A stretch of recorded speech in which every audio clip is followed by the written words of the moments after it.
في صورة نادرة مواطنون يبنون جسرا بأموالهم الخاصة لعبور وادي جنجن في ولاية جيجل.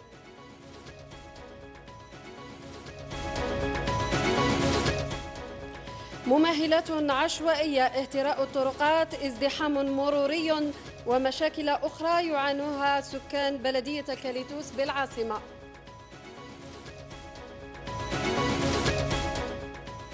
وفي النشرة المحلية تتابعون معاصر الزيتون بولاية تيزي وزو تسجل إقبالا واسعا من مختلف ولايات الوطن.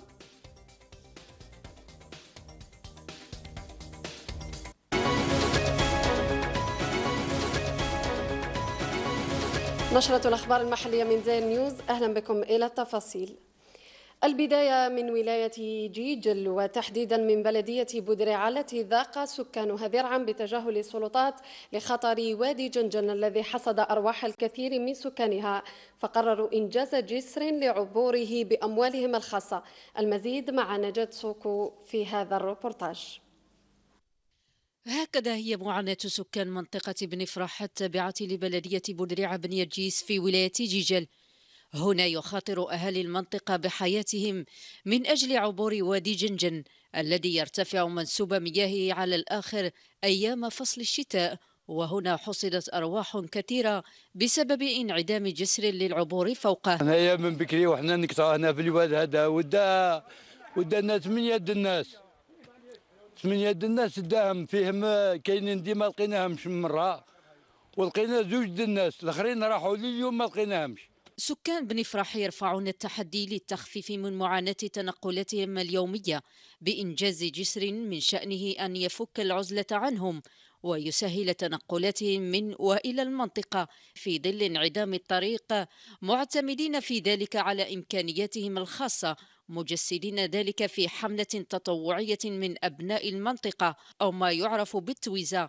العملية هذه قمنا بها، سيتادير درنا لي بوسيبيليتي ديالنا كامل au niveau des autorités locales depuis انا جو بارل depuis l'indépendance jusqu'à présent. قال لك يا ودي البون هذا يسقم سيدي دي مليار. حنا انا بونسي خممنا قلنا لازمنا نشاركوا نديروا تويزه نشوفوها نديروا ديتود. درنا ان شيما مشينا على الشيما هذا الحمد لله نجحنا في العمليه في الجيني سيفيل بيطون ارمي رانا 100%. مبادره خاصه بجيوبنا نشاركوا بدراهمنا.